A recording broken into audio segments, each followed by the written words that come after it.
Hello, I'm Fritz Mayer, Dean of the Joseph Corbell School of International Studies at the University of Denver.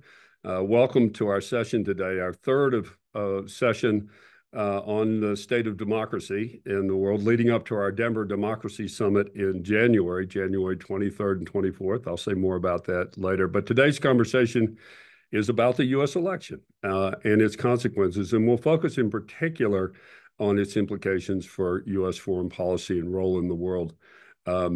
I should begin by thanking our partners and supporters, Atlantic Council, International IDEA, Freedom House, National Civics League, League of Women Voters of Colorado, the Global Democracy Coalition, and the Gates Family Foundation. Thanks to them all. Well, elections, as they say, have consequences, and perhaps this election, we'll see. History will be the judge. May well be the most consequential one of my lifetime. It is becoming clearer by the day, at least what the aspirations are of the Trump administration as we see the appointees coming in.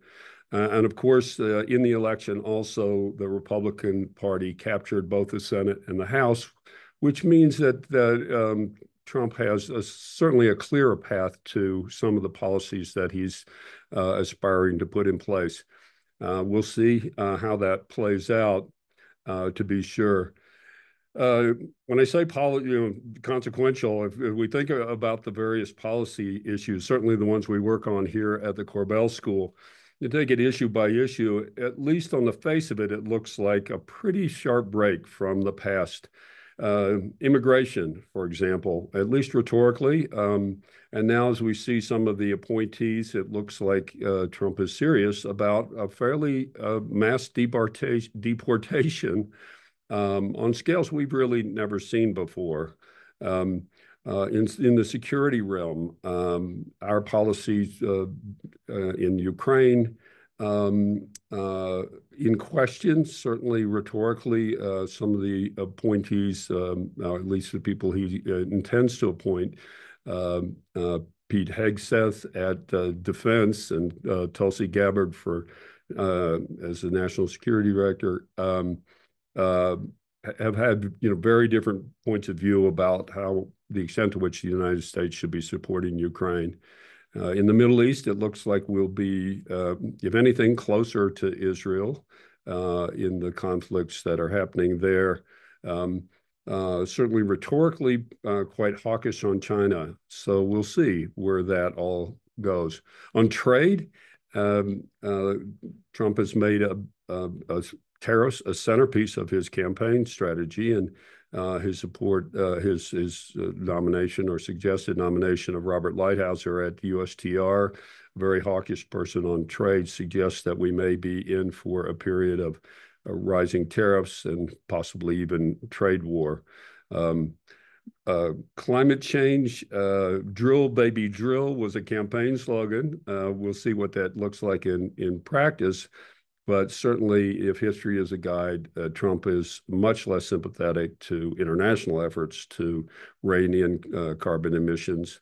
In his last presidency, he withdrew the U.S. from the Paris Accords, for example.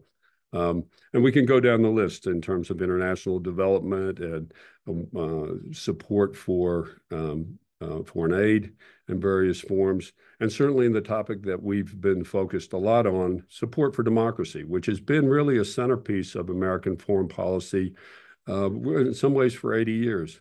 I mean, stepping back, if we think over that time period, this looks like something of a break in the tradition that began before the end of the Second World War. The establishment of what's commonly called the global liberal order, promoting democracy, free commerce, and the rule of law in international affairs. Well, we'll see. A lot to talk about. And obviously, we don't yet know for sure what's going to happen. But with us today, three people who are remarkably well positioned to discuss these issues. We'll have conversations with each. Congressman Jason Crow, who represents the Colorado 6th District, Congressman Crow, a veteran, serves on both the Foreign Affairs and the Select Intelligence Committee in the House, and has become one of the leading experts in the Congress on foreign affairs. Corey Shockey, who is Director of Foreign and Defense Policy at the American Enterprise Institute, which is a Washington-based think tank. Corey is really one of the nation's leading commentators on American foreign policy, and we're delighted to have her with us today. And Annika Silver-Leander, who is head for North America at International IDEA, which is a Stockholm-based intergovernmental organization that supports democracy worldwide. So really looking forward to these conversations. I spoke with Congressman Jason Crow in his office earlier this week on Wednesday.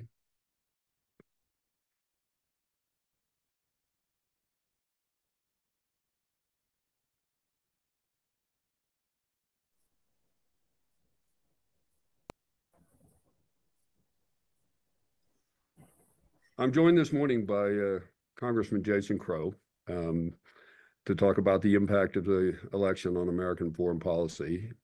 Congressman, first, congratulations on your victory, re-election, representing District 6 in Colorado. I assume a bittersweet evening for you, given the national outcome was disappointing. I should also say I call you Professor Crow as well.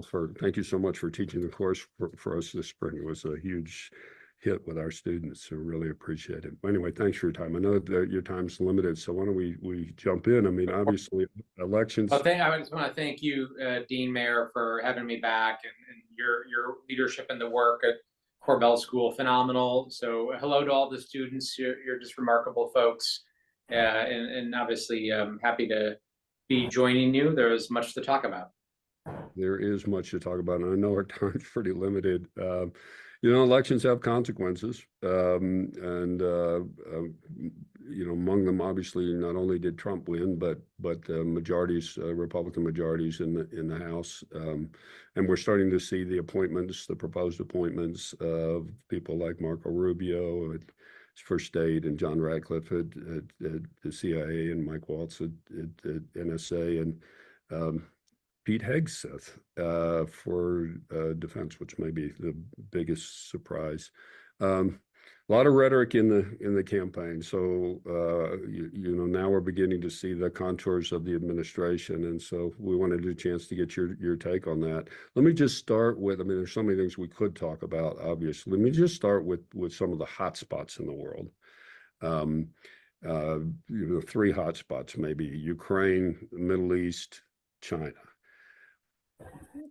What's likely to change from the Biden administration to the Trump administration in those three arenas? Well, I mean, all three of those are obviously very different scenarios with different needs and at different stages of conflict or pre-conflict in the case of one of them.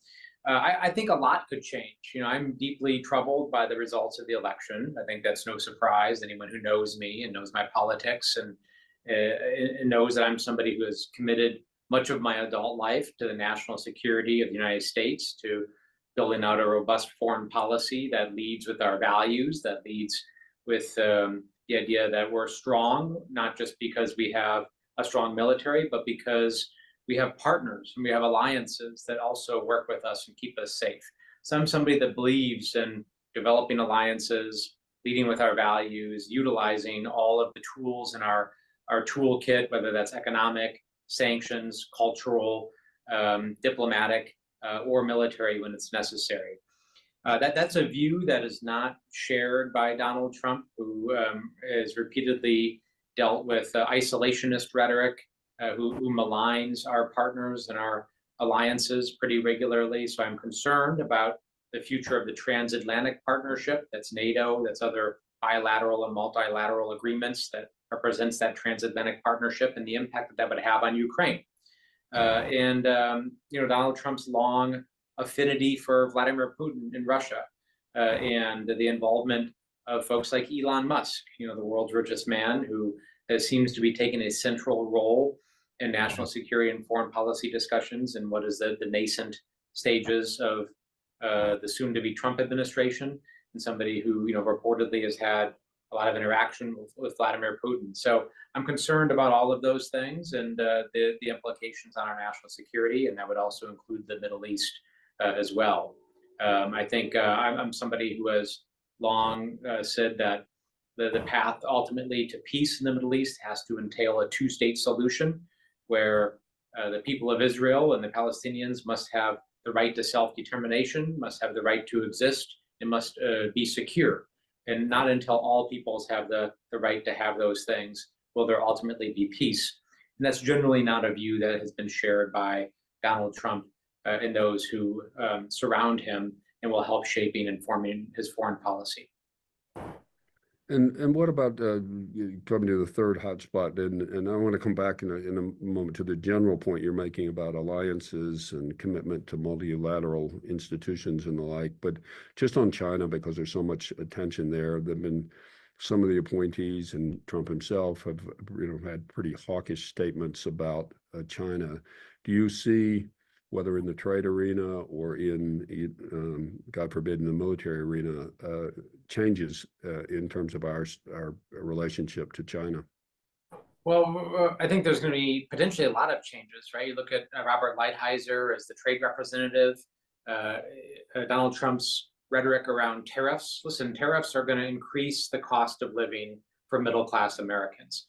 Potentially upwards of $4,000 a year of additional cost on middle-class Americans, right? Tariffs historically are a tax on the consumer. That's how they work. That's how they operate historically, and I think we'll see that happening. I think trade wars, given the complex economy and the global trade system, will not have the impact that Donald Trump has said they will have to his voters and on the campaign trail. They'll have consequences that I think we will see very quickly, and that will bite very hard for a lot of Americans. And the other thing about Taiwan, it's one thing to saber rattle and to pound your chest, but the Chinese Communist Party and President Xi, they look very closely at the ability of America to develop and hold alliances. One of the biggest barriers to Chinese aggression is the alliance system. The fact that the United States can bring to bear a vast array of partners to any one situation. And the litmus test for that is Ukraine, right? There are autocrats and leaders around the world who are looking to see whether the United States and the US-led coalition can go the distance in Ukraine. Can America keep its promises? And can it support one of its own, a struggling, growing democracy? If the answer to that is no, if we pull back from our support of Ukraine and allow Vladimir Putin and Russian forces to move in and take, all or part of Ukraine, what that's going to do is set off a cascading effect around the world. It'll lead us into a new era where countries believe they can take by force their neighbors and to reshape boundaries. That is a reality that we have not dealt with since World War II, because we have had a system of rules that has been enforced by the United States and others. And that system could come to an end if Donald Trump follows through on some of his promises. Yeah, and you're speaking now almost about even more generally about the global order that more or less with bipartisan support over almost 80 years now of multilateral institutions, of certain rule of law in the international arena. Do you see this as a fundamental break from that history of support for what's called often the liberal order, support for democracies, for open trade, for rule of law in the international system, and a retreat back to more of a isolationist policy? Well, that certainly is what Donald Trump and his closest advisors' rhetoric indicates, right? That is the rhetoric they use. There's that saying that personnel is policy. Reagan era sane, and Donald Trump appears to be, for the most part, with some exceptions, I will say, for the most part, seems to be surrounding himself with folks that believe in a more isolationist policy. Listen, I think we need to really break this down because we use all these terms about neoliberalism, rules-based international order, transatlantic partnership, international trade. And a lot of folks around the country just scratch their head and say, oh, wait, but prices are going up. How does this serve me? The middle class is out of reach. It costs a ton more to send my kid to college. This is not working. I understand that frustration, and it's real, right? And it's deep. But what we have to communicate better to folks is that meeting those needs and solving those problems is not inconsistent. In fact, it requires us to engage outside of our borders, right? All of these things are not charity. Like we're not involved in NATO. We don't involve ourselves in these trade agreements and these bilateral alliances because we just feel like it, because we just want to help people. These are transactional relationships that's in the interest of Americans. It keeps us safe. It makes it cheaper for us to keep us safe. It makes it more effective. It helps secure us against cyber attacks. It helps keep space and our satellite system safe. It helps make sure that Americans, the hundreds of thousands and millions that travel and live around the world every year, are safe and protected. There are endless reasons why these engagements and these relationships matter every day to Americans. Yeah. I know your time's very limited. I want to bring this closer to home just in the last couple of minutes we have. I know you have votes today. Immigration, very hot rhetoric. Already the appointments that we see for Homeland Security, borders czar, the role of Stephen Miller probably in this. Your district is epicenter for a lot of this. Aurora became a cause during the campaign. Trump was there with a rally. Frankly, and I think we all agree, some misinformation. But what do you see coming in immigration? How deep is this likely to go? What can your constituents expect who live in Aurora and elsewhere?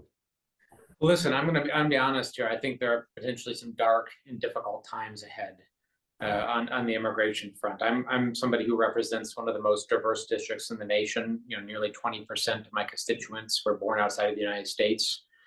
Immigrants and refugees from around the world. We are a melting pot in so many ways and a model for integrating folks and giving people a path to a new life. I mean, many of the small businesses in my district are run by immigrants and refugees. These are people who work hard, who grow small businesses, who contribute to our economy. They're our neighbors, they're our friends, and they're fundamental to our way of life. And we are stronger and vibrant because of their presence and because of their hard work. So I will fiercely push back on this rhetoric that immigrants and refugees somehow take away and make life worse for Americans. And Donald Trump repeatedly lies about immigration, and he uses it to demonize people. He uses it to scare, to instill fear in Americans. That's largely unfounded. And that's not to say that most people, including me, want to enforce laws, want to make sure that violent criminals are taken off the street. I will always support taking criminals off the street, whether they have status or don't have status, right? One of our fundamental obligations is to keep families safe. And I will never waver and say that if there's somebody who is dangerous or unsafe, that they should be taken off the street. And if that means they get deported, then that's what needs to happen. If it means that they are sent to prison in the United States, then that is what needs to happen. But that's not what Donald Trump is largely talking about. What he's talking about is a mass deportation of millions of folks, folks who, A, would love to be given the opportunity to normalize their status and take classes and become American citizens and to follow a process, if that process was given to them. B, who own businesses and work in our economy, right? You want to tank our economy. then remove millions of our essential workers, right? Or get them out of our economic system. That will have terrible economic consequences for us. And third, a lot of these folks have American kids, right? And we can talk about the need for immigration reform, which I believe we need to have. But the reality is, these are mixed families in many cases. And it is just immoral and unacceptable to either try to separate families, like we saw in the first Trump administration, or to take a young child who's grown up, who's an American citizen, who's grown up and known nothing but life in America, and round them up and deport them somewhere that they never lived and don't even understand and are not even a citizen of whatever country is in question. That's unacceptable, and if that is what the incoming administration intends to do, then I will fiercely resist that. Well, we could talk about that and lots of other issues at great length. I know you're out of time, and I know you have to go vote. I appreciate your time today. Appreciate your service to Colorado and the nation. Great talking with you today. Yeah, thanks for having me. As always, appreciate it. Thanks.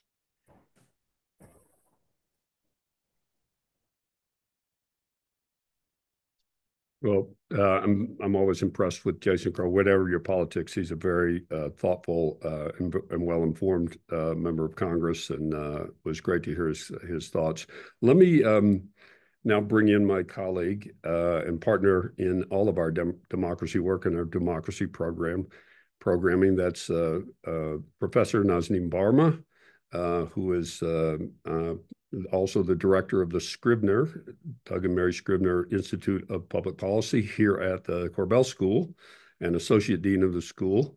And as I said, my partner in all of the work that we're doing on democracy. So good morning, Naz. Good to see you.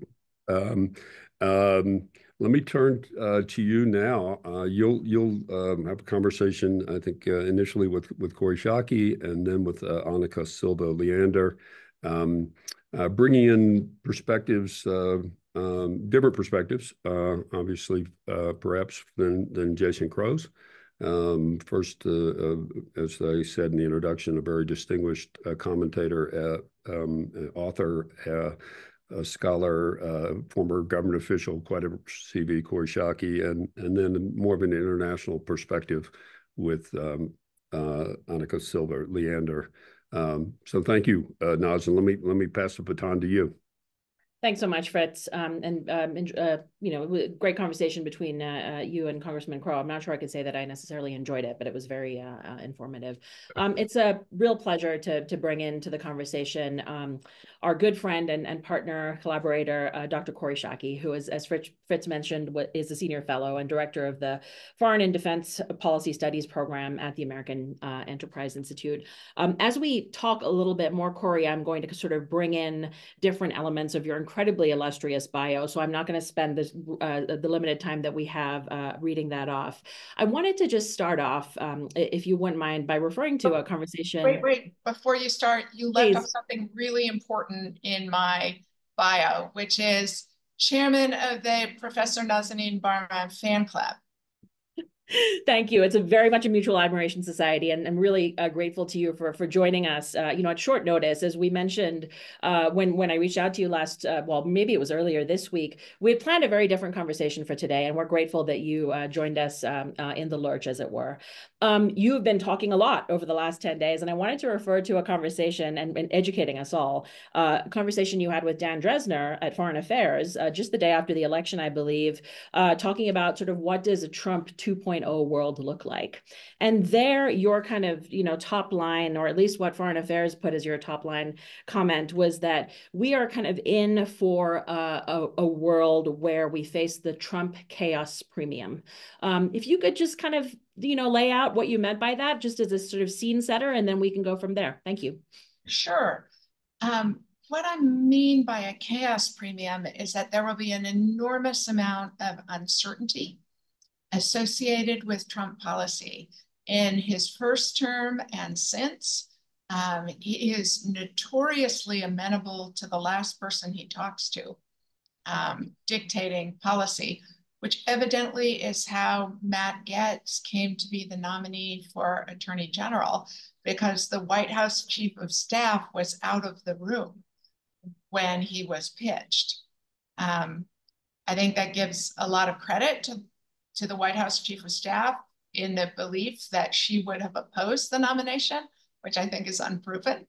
But that's exactly the kind of the processes that create predictability and create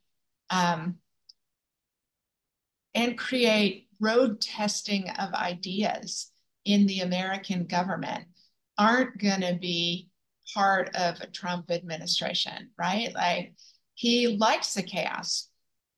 In addition to just the difficulty and exhaustion of trying to keep things on a reasonable track for the country, there are two big downsides to the chaos premium. And one is that America's friends and allies won't be able to predict what the policy is going to be. So they will not be able to align their efforts in support of what we're doing, which means everything we're going to try and do is going to get more expensive because we're not going to have the natural alignment and support of our allies. And the second reason it's problematic is because our adversaries might not understand what our reactions to things are going to be. And that leaves an enormous swath of space for bad decision, but by our adversaries, because they don't know what we're going to do in response. So it makes deterrence harder to stick. Thank you. That's really enlightening, and in fact, it helps me kind of organize several of the questions that I hope to be able to get through here. Taking the friends and allies point, you have worked, extensively for many years on NATO. I think I remember having a conversation with you about one of your very first positions in the U.S. government was working at the National Security Council for George W. Bush, and in particular in your role on interagency coordination, working on transforming NATO, building the Allied Command, and working on the NATO response force and so on. This is, I think, one of the kind of biggest and most pressing foreign policy questions that we face today. What will President Trump's position be on NATO, and how will it affect, in particular, the Russian invasion of Ukraine and Ukraine's ability and our allies' ability to defend Ukraine? It's such an important question, and I think it's actually genuinely difficult to answer, and it shouldn't be. It should actually be easy to answer. These are treaty allies of 75 years standing. They are America's closest friends in the world. They are the biggest investors in the American economy. They are the people likeliest to help us if we want to do something anywhere in the world. And they are the people whose values most closely approximate the values of American society. So it should be easy to answer, and it is unfortunately not in a Trump administration. What President Trump is saying is that he is just threatening our friends with abandonment, right? Saying, I don't care what Russia does to any of them if they don't contribute what President Trump deems adequate as a contribution for common defense. How President Trump justifies that is by telling his supporters that this is just him as a canny negotiator and crafty businessman getting Europeans to do more. But what that perspective overlooks is two things. The first is that my experience working with allies, and it goes back even further than you suspect, Nazanin, back to 1990, when Colin Powell, as chairman of the Joint Chiefs of Staff, hired me to be the NATO desk officer in his staff. What I learned managing coalitions for the 91 Iraq War, for the mid-90s Balkan wars, for the 2001 Afghan war, for the 2003 Iraq war, is that what the United States gives allies mostly is confidence that they can make brave choices and resist intimidation. And when we threaten our allies with abandonment, President Trump assumes they're going to make the same choices we would want them to make. And I think that's mistaken judgment, because I think what we have already seen with German Chancellor Scholz making the first telephone call to Vladimir Putin that he's made in over 2 years is allies fearing they cannot continue a policy without our support and involvement, already beginning to compromise and let our enemies like Russia have a sphere of influence that compromises the human dignity, the independence, and the internationally recognized sovereignty of Ukraine. Okay.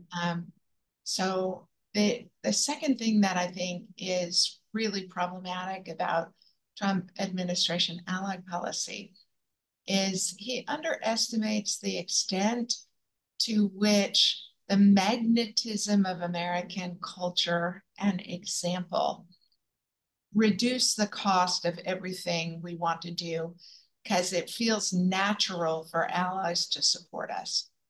But if we start running our alliances like an insurance company or a mafia collection racket, it is going to be hard for allied and friendly governments to persuade their public that we're going to do the right thing and they should help us.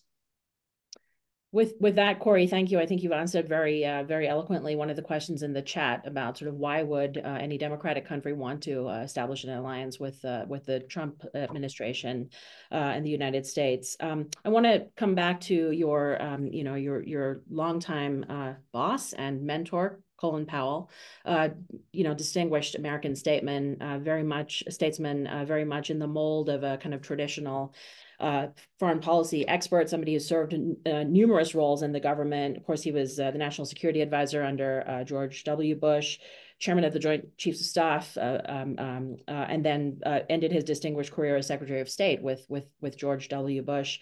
I wanted to ask you sort of on the kind of to expand the conversation on the diplomacy side of things in light of your longtime professional relationship with Secretary Powell. Talk a little bit about the war in Gaza and the potential for United States to have a role in ending the war and in any kind of post-conflict agreement. And in addition, a little bit more about just kind of our leadership as Fritz and Congressman Crow were talking about, the rules-based order that the United Nations is one of the linchpins of. If you could reflect on that, I'd much appreciate it. Yeah, I think this is going to be a very difficult administration for American diplomacy for a couple of reasons. First, the one you alluded to, which is what role do our democratic and human rights values play in American policy? It is always difficult to make trade-offs between our interests and our values. And it always feels tawdry and unseemly when we compromise our values because our interests demand it. I mean, think of Franklin Roosevelt having to ally with Stalin during World War II, while Stalin's depredations were obvious. I don't think a Trump administration actually believes America has values that are important and that should weigh heavily in our foreign and national security policy decisions. I think you see that with the pardoning of military who had been convicted of war crimes by courts martial. I think you see it in the blithe way he talks about abandoning American friends. I think that a Trump administration will have no concern for the human dignity of Palestinians. And so I think that's going to be very tough. I think that to the extent the Biden administration placed any restraints on Israeli conduct of the wars, those will be removed in a Trump administration. The second reason I think the question is such an important one is that the United States gets a lot of help by the international institutions we created. And we created them as an early warning network of growing dangers in the international order. You know, the hard men who built the liberal international order, it wasn't like a faculty lounge conversation at a major university. It was the people who'd had to fight World War I and World War II. I mean, Ernest King, the chief of the Navy in World War II, had fought in the Spanish-American War, World War I, and World War II. They wanted to build an international order with a greater margin of error, and institutions for international cooperation were the port of first resort in doing that. And they're frustrating to negotiate and navigate, but they are way better than the alternative of not having them, because the world gets more dangerous, you solve fewer problems, and you have less help. The other thing I will say that I think is likely coming in a Trump administration, and that we have already seen before they even take office, right? So Senator Rubio has been nominated to be Secretary of State, but Elon Musk is the one on telephone calls with foreign leaders and the president-elect, and he's meeting with Iran's ambassador to the United Nations. This is going to be sloppy. People who are supposed to have responsibility for outcomes and who are accountable not just to the president, but to the Congress for their choices are going to have a whole lot of people parachuting in, ostensibly speaking for the president, and who will be treated by foreign leaders as though they are representatives of the president. You know, in a sense, we've flipped to just as I was hoping we would, to the adversary side of your kind of you know, the initial kind of landscape that you laid out here.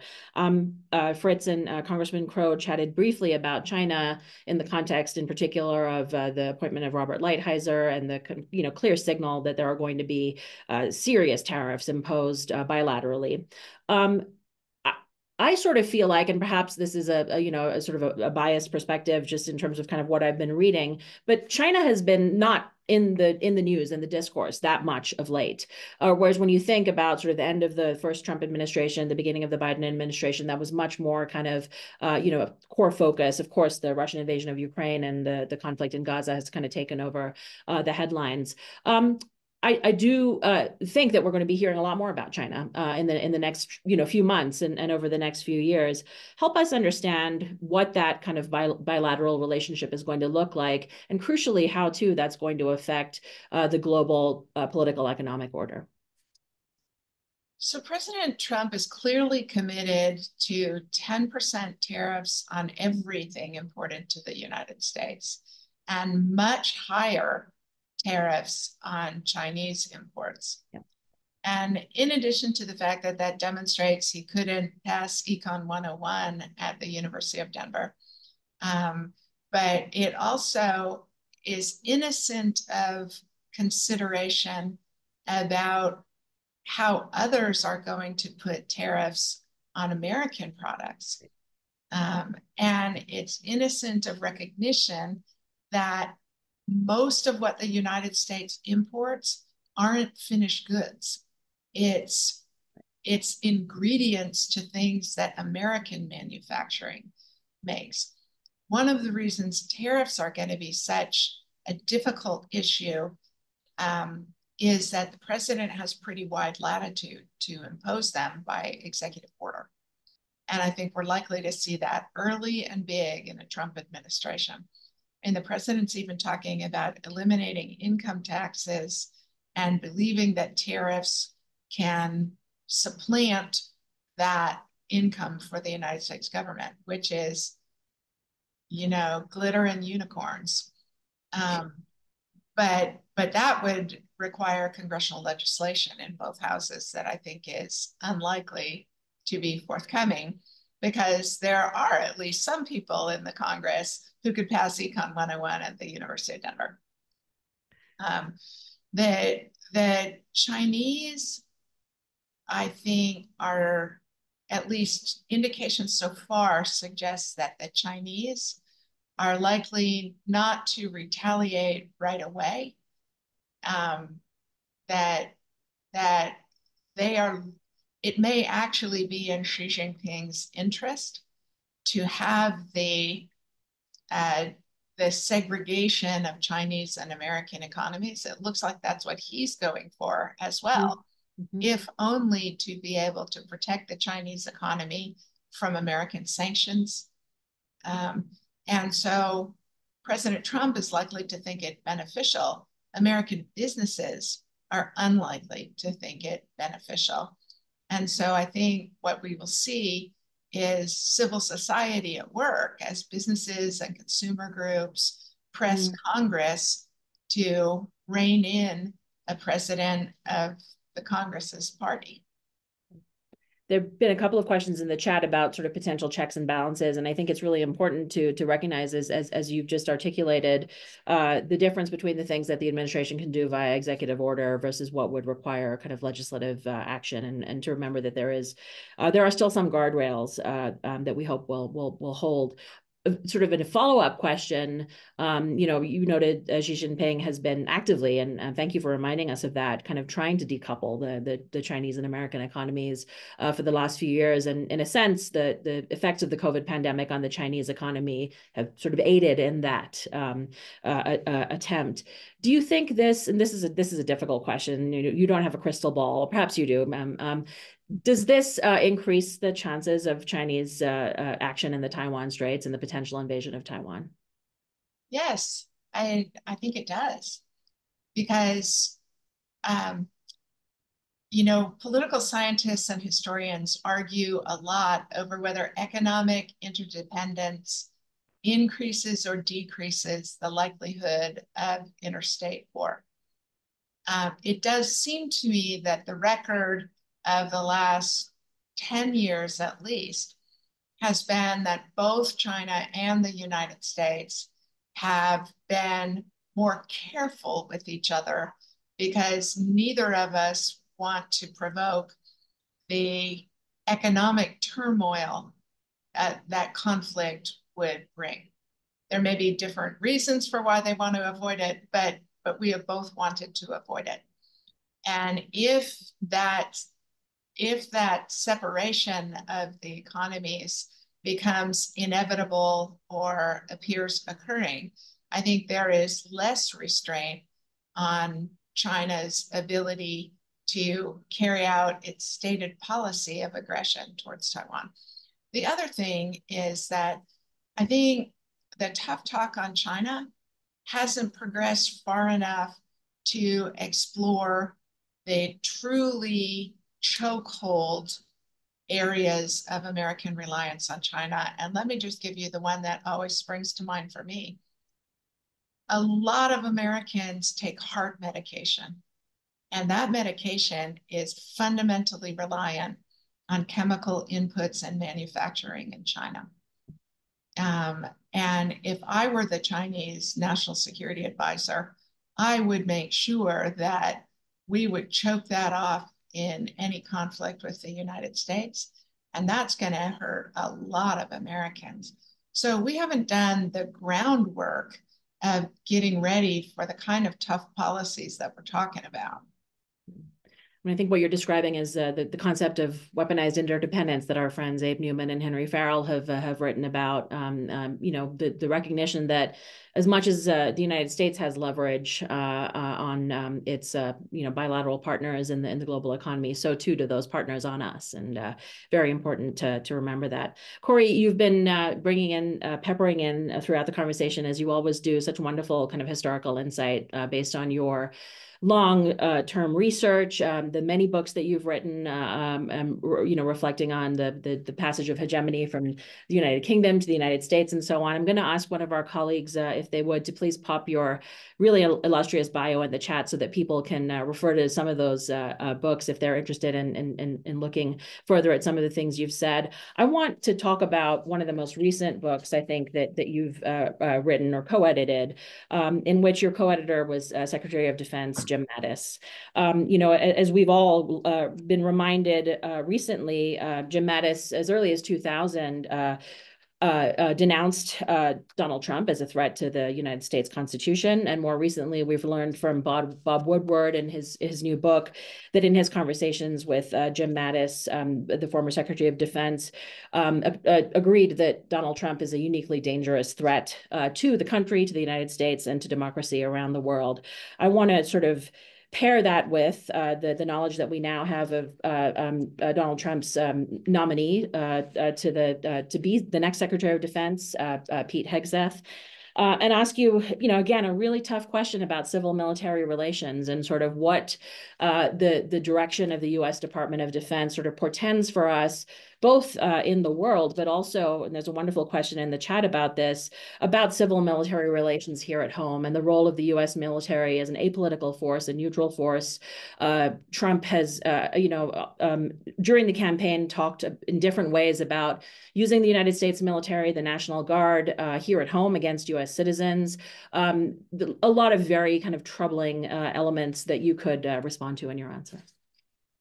Yeah, so thank you for asking that. And I'm especially primed on this one because I just finished writing a book on the history of American civil-military relations. And there has never been a military force as proficient, as influenced in policy, and as comfortably domesticated, subordinate to civilian control as is the American military. It is a thing to be profoundly grateful for as Americans. And we should be profoundly grateful that the American military is trying to keep it that way. The people who are not trying to keep it that way, though, as you rightly point out, are Donald Trump, are Pete Hegseth, right? And many Americans want to pull our military into domestic politics and culture wars. And that will be bad for our country because you will not want a military whose views on Supreme Court nominations or abortion or any of the issues that we properly fight about as Americans in a political context. The American public begins to think of our military the way they think of the Supreme Court, that when they make decisions consistent with my politics, they're apolitical. But when they make decisions inconsistent with my politics, I view them as political actors. That is fundamentally not accurate. And encouraging them, the interesting thing in the data, comes out of Peter Fever's work, that when the military appears to be acting politically, as it very often did in the form of Mark Milley, chairman of the Joint Chiefs of Staff, the public respects the military less, even if they come down on the politically preferred side of those Americans. So it's not a good thing for the public to lose respect for the people empowered by us to use violence on our behalf.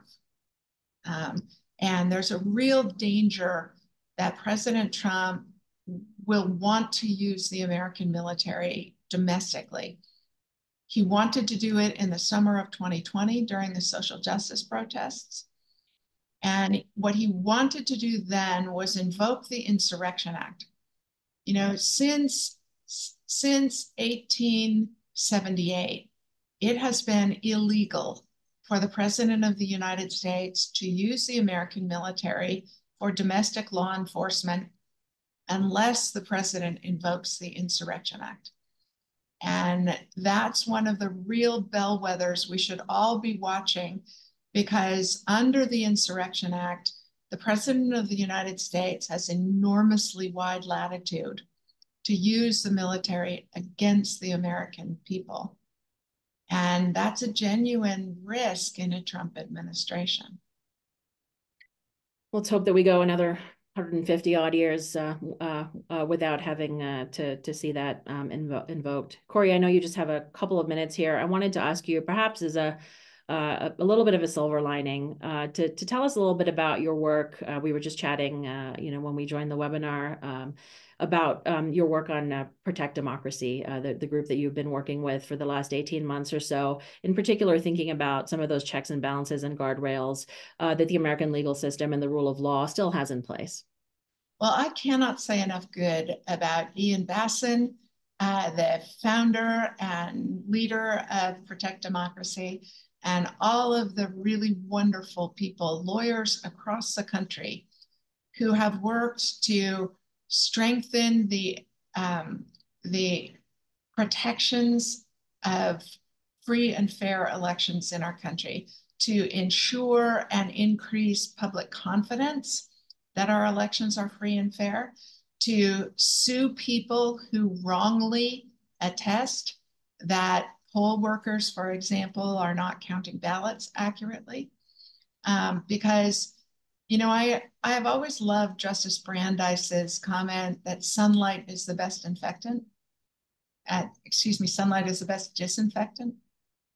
And increasing the public transparency about just how strong and stable and reliable elections are in the United States is really important for encouraging people to vote, for holding public officials and average Americans accountable for their behavior around our elections, to ensure that every person who should have the ability to vote can vote, to ensure that people who do not have the ability to vote cannot vote, and to ensure that votes are properly and accounted for. Corey, thank you so much. As always, you've done a tremendous job of sharing your wisdom with us, your experience, and a sobering conversation. But I always enjoy talking with you. And I'm going to ask Fritz to join us again, just to join me in thanking you for being such a wonderful friend and partner of the Corbell School. Thank you for being such a wonderful lighthouse and a scholar I learned so much from, Nazanin. Well, and thank you so much, Corey. That was, as always, I learned so much listening to you. Such a lucid and sophisticated take, informed by history and all the experience you have. So thank you so much for being with us today, and our partnership on so many other things. We really appreciate it. It was a great pleasure, my friends. All the best, Corey. Well, that was fabulous. Thank you. Great conversation. Corey is fantastic. Now I think we turn to conversation. Again, you'll lead, Naz, with Annika Silva Leander, who now joins us. And so we're really delighted to have you with us today. And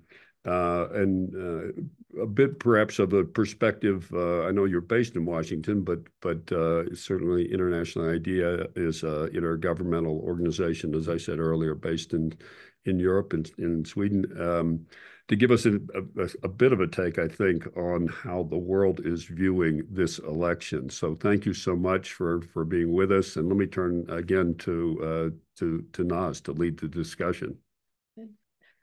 Annika, thank you so much for joining us. It's a pleasure. I've never had the pleasure of meeting you before. Thank you. Really appreciate you being here. I'm going to say just a little bit more about your bio so that our audience sort of knows, the expertise that you're bringing to the conversation.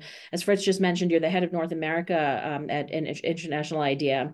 You oversee International IDEA's outreach in the region, including relations with U.S. government agencies and democracy assistance organizations and academic institutions, as well as engagement with the United Nations. And so I wanted to take advantage of your, kind of multi-layered expertise to kind of reframe the conversation a little bit away from the United States specifically and U.S. foreign policy, but more to sort of the global picture. If I may, I'd like to kind of just refer to a piece that I think has been doing the rounds in the last 10 days or so. I think I first saw it in the Financial Times with the title of the U.S. election joins 2024's graveyard of incumbents. And the reflection there is that of the 10 major countries that have been sort of holding elections for over 150 years, it is the first time in that time that the countries that all held elections this year, the incumbents lost. And I wanted to ask you to reflect a little bit about sort of what that means in terms of the global democratic landscape. Let's start there, and then we can kind of pick up on a couple of the threads from that perspective. Thank you. Yeah, sure. Thanks so much for inviting me, and happy to be part of this important conversation. Indeed, this was a super cycle election year, as we all know, and it's coming to an end now. More than 70 elections of different kinds all over the world, both in major geopolitical powers such as India and the United States that also have large population size, but everything ranging from small microstates like Tuvalu that has 11,000 inhabitants. And indeed, one of the trends that we have seen during this year is that many incumbent governments have lost in these elections. And the United States confirms and aligns with that global trend. And I think it has to do to a large extent with in the United States with grievances and concerns about the economy, and you can see those concerns as well repeated in a number of European countries also that have suffered as a result of the consequences of the pandemic and inflationary pressures and so on. So the US aligns with that trend. We should say, however, if we look at the super cycle election year, there are also countries where you have seen powers and governments being re-elected. Even though they're less than the incumbent losses, there are cases. And of course, also a lot of around 18% of the elections that happened this year happened in autocracies. In all of those cases, the elections were not democratic and fair and free in any way, but those elections reinforced the power of those autocracies. But even in hybrid regimes that still hold a veneer of democracy, and some of which are very popular and enjoy support of the electorate, for example, in El Salvador, also were re-elected. And in those contexts, there was often a shrinking civic space and shrinking space for free media, very unfair competition for opposition parties. We see a similar situation in Georgia. So just to note the nuances of what happened during this super cycle election year. Indeed, there were a lot of incumbents that lost, and the majority of them, but there were also a lot of governments that were less democratic or outright autocratic that reinforced their hold on power. Thank you for the important reminder that, in fact, the majority of elections, perhaps around the world today, happen in hybrid and competitive authoritarian regimes. And in authoritarian regimes, it's a really important thing for us to remember. I like the phrase, the super cycle election year. I hadn't heard that one before. It has been a very busy year. I'm sure you're exhausted, but there's so much work sort of still to be done. I wanted to, come back to something, again, that you're kind of rightly reminding us, which is that even in the elections in democracies, the results sort of haven't moved necessarily in the same direction, right? So of course, here in the United States, the country has reelected Donald Trump to serve in his second term on the basis of the economic grievances in many regards, as you were suggesting. On the other hand, in India, President Modi's BJP was dealt, I mean, they were reelected, but they were, sort of dealt a surprising setback in terms of the majority in parliament. In the French elections as well, the kind of the more right-wing populist driven party, the National Front, led by Marine Le Pen, was also dealt a setback in local elections. And so there's a way in which, even though these elections have been anti-incumbent, they have not necessarily all rewarded populist right-wing governments. And so would love to hear you reflect a little bit on that in terms of some of the kind of more specific stories that you've seen emerging with regard to economic grievance and the results that has put in place in particular.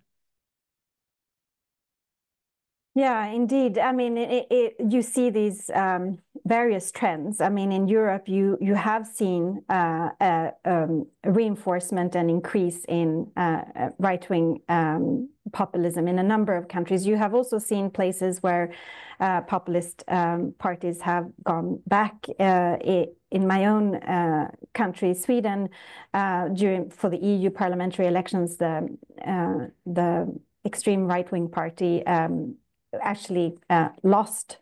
But I think that the tendency in Europe has been, from the EU parliamentary election, definitely a shift towards the right, with an increase in support for right-wing populist parties. And let's not forget that populism exists both on the right and on the left. And you can see left-wing populists also in some countries in Europe and in Latin America. However, as long as elections are somewhat free and fair, even if the level playing field for opposition candidates and for the media, for free media, has been limited in places such as India. The fact that India still conducts election, it has an electoral commission that is independent from the executive. It has a judicial system that, even though it has been under pressure in recent years, still holds independence from the executive. And so those factors, combined with a pressured civil society, but nonetheless still a vibrant civil society, ensured or led to what we saw in India, which is a loss for the BJP party, a loss of its strong majority, and it still holds a majority and still in government, but it lost the super majority that it had. And I think that should give us a sense of hope that as long as these countries where we've seen democratic backsliding in recent years, as long as they keep holding free and fair elections, even under a lot of strain, but as long as they continue to have independent countervailing institutions such as independent electoral commissions and independent judiciaries, there is still room for the opposition to to gain power and to counteract the authoritarian tendencies that we may see. And the judiciary has played a key role in a number of countries this year and last year, for example.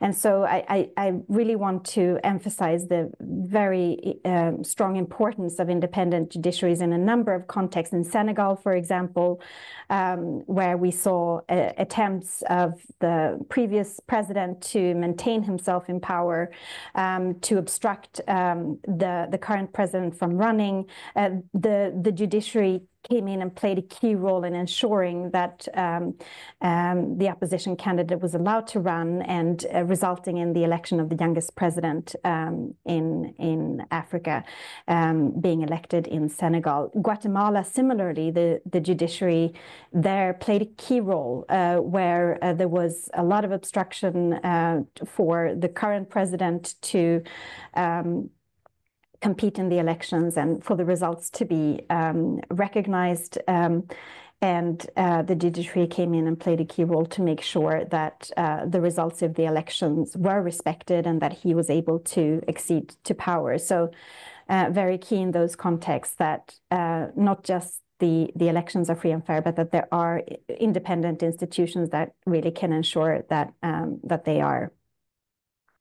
Thank you for pointing out those bright spots in terms of free and fair outcomes, and in particular the role that, as you said, the judiciary and other institutional checks and balances like the Electoral Commission in India and so on have played in defending democracy around the world.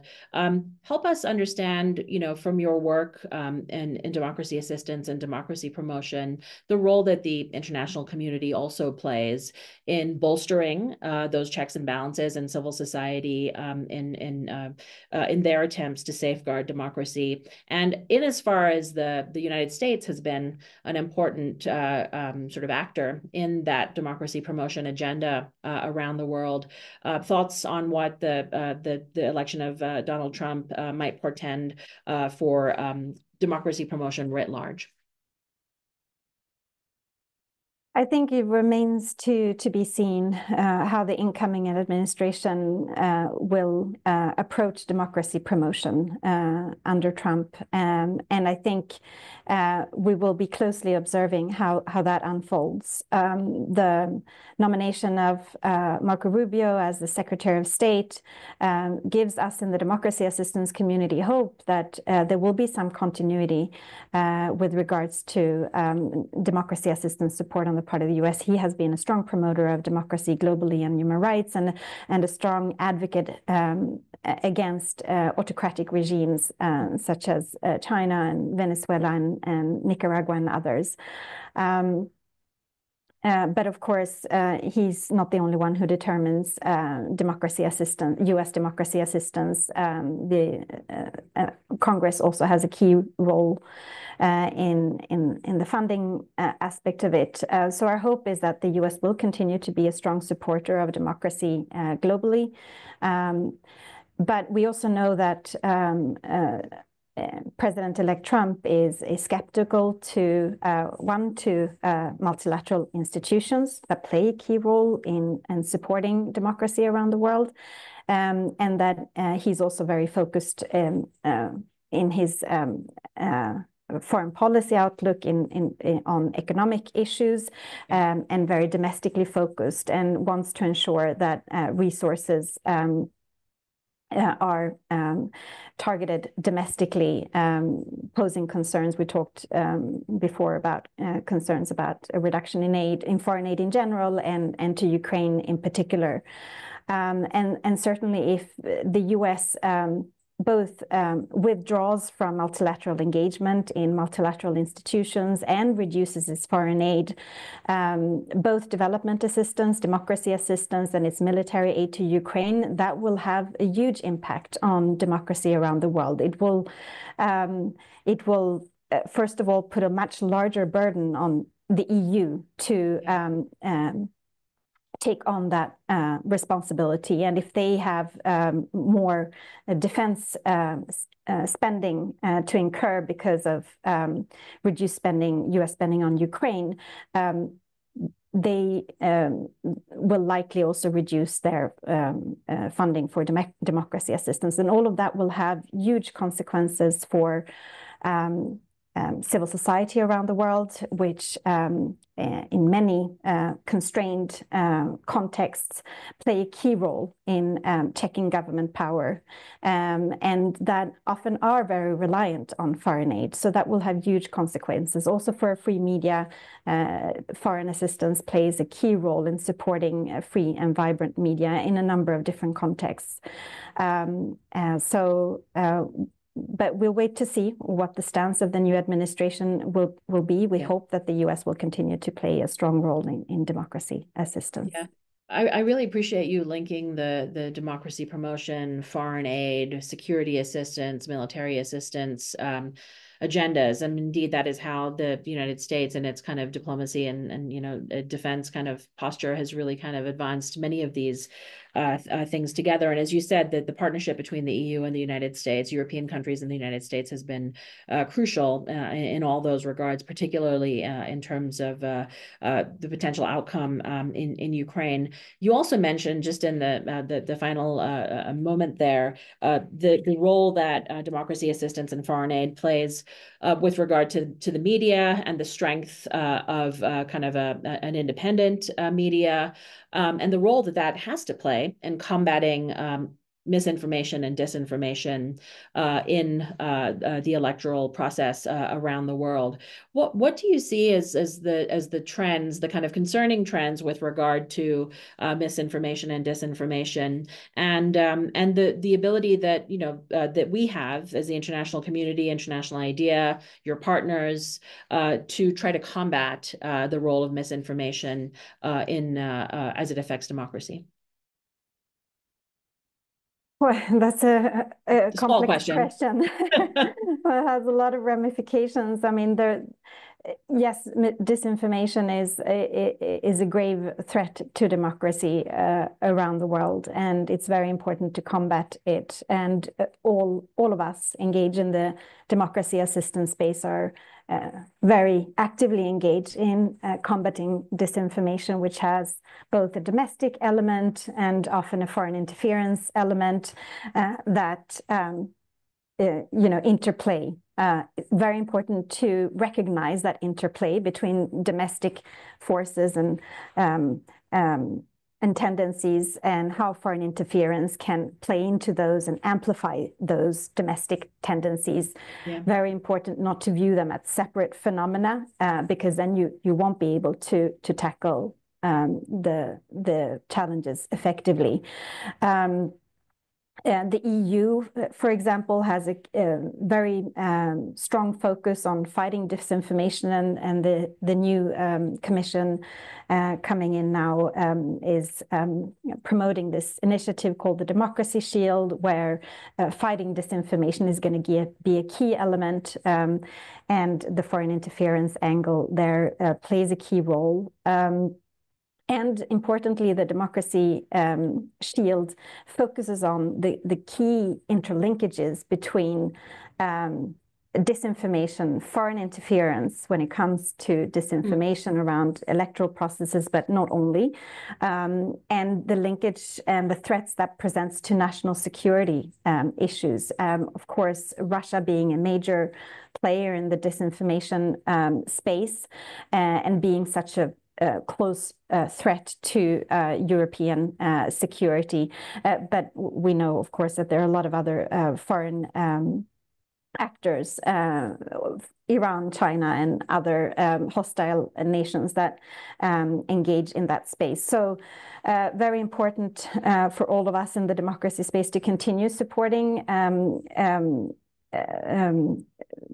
both those tendencies of foreign interference, but also supporting more resilience to disinformation in countries, bolstering both independent media, local media in a number of countries, and that's also very important here in the United States, where you have seen a clear decline in local media. Also, media literacy and civic education key long-term efforts to counter disinformation. And there, again, we hope that the US will continue to play a key role in funding efforts to fight disinformation and foreign interference, a reduction in that area, which we are likely to see and which we've already seen tendencies of here in the United States will be create vulnerabilities for the world. Then, of course, there's a whole element of the social media platforms, which plays into all of this. And this unprecedented phenomenon that now we have one of the major social media platforms that is owned by Elon Musk, that also has played an unprecedented active role in the campaign of Donald Trump. And as was pointed out also earlier in the conversation, that not only did he play a very active role in the campaign, but also now will play an active role in the administration and already starting to take on responsibilities outside of his area of responsibility that now has been assigned to him to think through the restructuring of the American bureaucracy, but also engaging in discussions on foreign policy issues before the administration even has been inaugurated. So the conflict of interest that poses and the dangers that poses for the spread of information is key. I think X is not the only platform, of course, and therefore even more pressure on the other platforms to play a counterbalance and provide alternative spaces. There, the concern that we have in the democracy space is, of course, that many of the other platforms as well have reduced their fact-checking capacities over the past year, which has reduced their capacity to counter disinformation. So hopefully they can step up those efforts and also provide alternative spaces to where impartial, more transparent algorithms and so on facilitate public conversations. Yeah. I mean, you just touching the surface there, and I know you have so much more to say on this issue, but it is a very difficult, complicated terrain, as you clearly outlined, with the particular role of sort of key figures like Elon Musk that they play in this. This is sort of about the consolidation of global media and the role that sort of business and politics kind of have intertwined. Of course, Elon Musk's on the side of the Defense Department, his Starlink, the role that Elon Musk's satellite technology plays in Ukraine as well. Very kind of multi-layered, complicated picture there. I'm like I did with Corey, I'd like to ask you just in the last few minutes that we have here to kind of turn our collective attention sort of back to the diplomatic arena. And I know that you've worked considerably with the United Nations and your role at International IDEA. I believe you were one of the co-authors on a report, an International IDEA report entitled "Who's Defending Democracy at the United Nations?" And would love to hear you talk a little bit about, the answer to that question. What role will the United Nations play as a forum in which democratic values are advanced and defended? And as you answer that question, in the habit of asking you easy questions, I'll also ask you to reflect, as much as you feel comfortable, on the conflict in Gaza and the role that the UN can play there, and any sort of things that you foresee in that space. Yeah, on the UN and more generally the role of the UN in advancing and strengthening democracy, the UN over the past few years has become increasingly polarized, and democracy has become a divider in many ways in the UN. And this goes hand in hand with the rise of authoritarianism and democratic backsliding around the world. There are more countries that are leaning towards authoritarianism, and there are less democracies around the world and less democratic voices around the world. And those tendencies are reflected in the UN, since it's a global institution with 193 member states. And so what we did, the report that we put out looks at how countries frame their democracy discourse at the UN, and how that discourse has evolved over the past decade.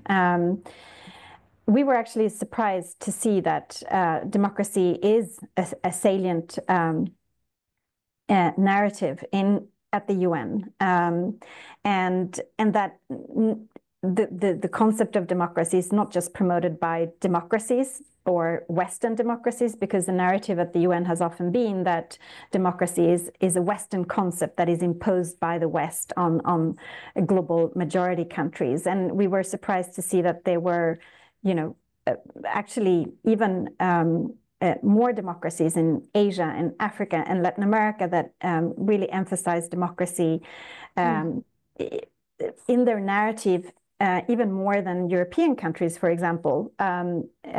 Often what we saw is that countries, new democracies, fragile democracies, countries where democracy has been under threat recently, or that have recently transitioned to democracy where the authoritarian past remains very present, were those that refer to the democracy the most, because they don't take democracy for granted. And of course, European countries and the United States, also strong proponents of democracy, have been historically in the UN, but we were surprised to see that there were a lot of countries also in other regions that are strong proponents of democracy and paint themselves as proud democracies in the UN context. The US, it was in our calculations, the second country after Chile that mentioned democracy the most. So the US has been one of the strongest advocates for democracy at the UN, with a dip between 2017 and 2021. But nonetheless, the country with the most democracy mentions after Chile. How that will play out going forward, of course, we don't know. But of course, the US having been such a strong proponent of democracy in the past and such a strong voice for democracy at the UN, we hope that that will continue to be the case. But we don't know if that will play out. The UN permanent representative for the US that has just been nominated by Trump, Elise Stefanik, she has been skeptical of the UN, but she is a strong proponent of democracy. She sits on the board of the National Endowment for Democracy. So that also gives us some hope that the US will continue to be a strong proponent of democracy in the multilateral space that the UN General Assembly provides.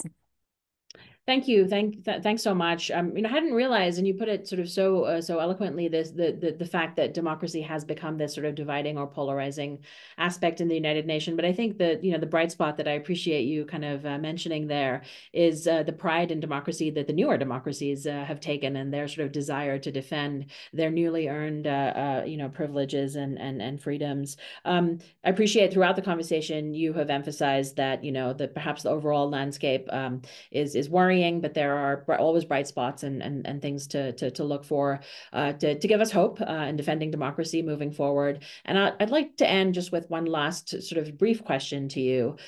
Great question from the chat, sort of, what can we as individual citizens do to safeguard democracy, both at home and around the world? Well, since the elections just passed here in the United States, and since this was a super cycle election year, I would say vote, always vote, use your right to vote.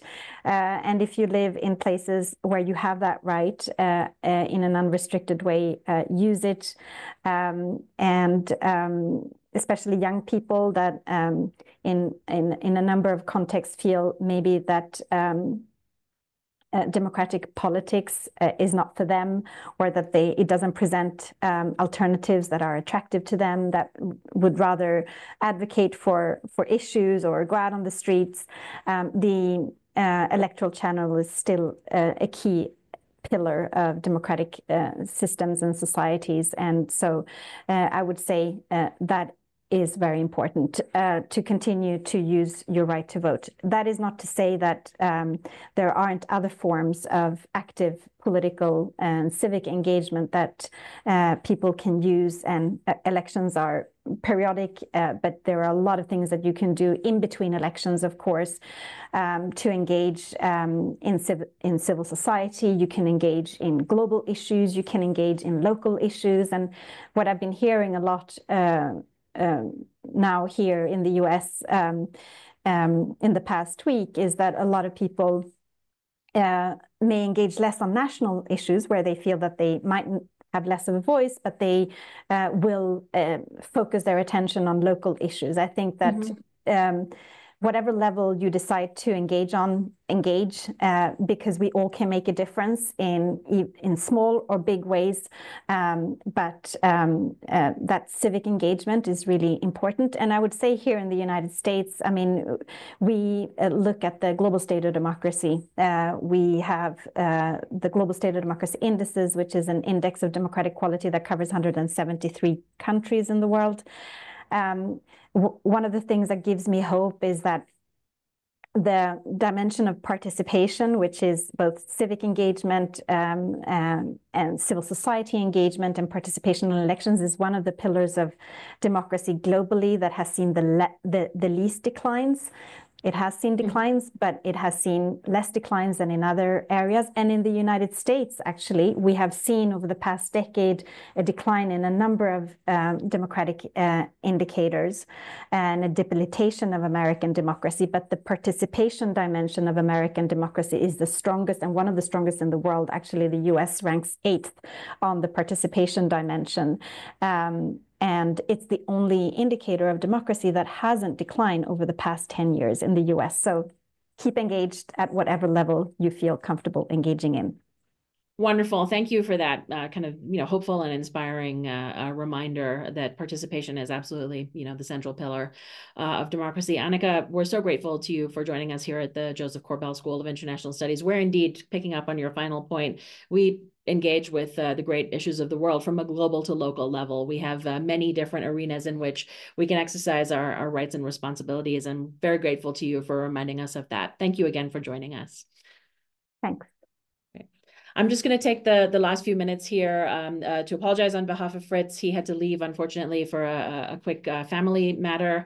I'm just going to wrap up in just 30 seconds here by reminding everyone that these fall sessions that we've been hosting, and thank you all so much for joining us for these conversations, have been really in aid of getting us ready for our big event, which is our 4th annual Denver Democracy Summit that is going to be held on January 23rd and 24th. It'll be a virtual summit, so you'll have the ability to engage with us online as you have been doing over the last few months. It is the week, those of you who are paying attention will realize, of the inauguration, the second inauguration of Donald Trump on January 20th. So there's going to be a lot to talk about, a lot to discuss. Please click the link in the chat that our team has put up there for you to register for the event. We will soon be announcing our keynote presentations and our panels on critical topics, but you can be sure that we will be covering the kinds of things that we've been discussing over the last 3 webinars: the role of misinformation and disinformation, the potential of artificial intelligence and technology to affect democratic outcomes, and really kind of taking another swing at the crucial question of democratic outcomes here in the United States and around the world. We will look forward to seeing you there. Thank you very much again to all of our partners for their support, and to all of you for your engagement, which, as Annika just reminded us, really is the central pillar of our democracy. Goodbye from the Joseph Corbell School of International Studies. See you soon.